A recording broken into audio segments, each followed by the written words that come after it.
Hi, my name is Sean Higgins and I'm a Stewardship Coordinator with the Nature Conservancy of Canada in the Kootenay Rockies region. Today I'll be talking about the work we've carried out on the Wycliffe Conservation Complex with support from Kootenay Connect.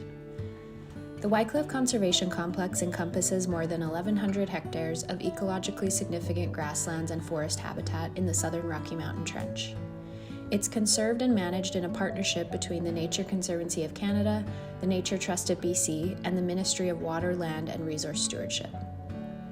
Throughout the complex, a mosaic of native grassland, open forest, and closed forest provide a variety of habitat for wildlife, including several species at risk, like the Williamson sapsucker, American badger, and Lewis's woodpecker. The goal of this project was to restore dry, open forest habitats which benefit species at risk on the complex, as well to work together with partner organizations who manage neighboring conservation lands to ensure effective management across the entire landscape, good connectivity for wildlife, and maximization of project resources. At the complex, changes to the natural fire regime caused by decades of wildfire suppression efforts have been the main reason for the reduction of high-quality habitat for the focal species at risk. Grassland and open range conditions are gradually transitioning into conifer forests through ingrowth and encroachment processes.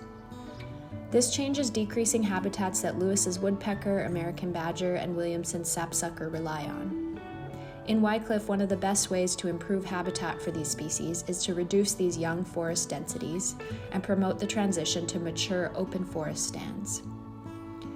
Forest thinning maintains the grassland and open forest that species at risk rely on.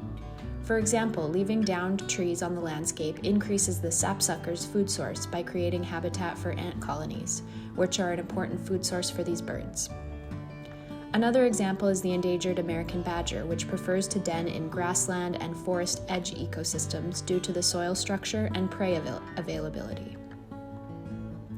Another important aspect to the work at Wycliffe was developing a recreation management plan to balance recreational uses with the needs of the land. This plan was developed by a local consultant in partnership with Ministry of Water, Land and Resource Stewardship, Nature Trust of BC, and the Nature Conservancy of Canada. A communication strategy, as well as numerous information kiosks and visitor use signs, were developed and installed around the complex to guide responsible use of the land. We also worked with Ktunaxa language speakers and elders to ensure this signage reflects Ktunaxa values on the land. One of the highlights of this project was the collaboration of many groups and contractors working to make this complex of conservation lands well-connected and effective.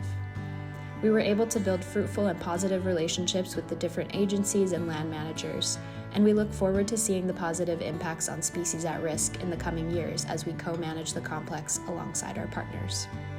Thank you to Kootenay Connect for their generous support on this work across the Wycliffe Conservation Complex. This support has allowed us to make a bigger conservation impact, which will benefit the entire ecosystem across this landscape.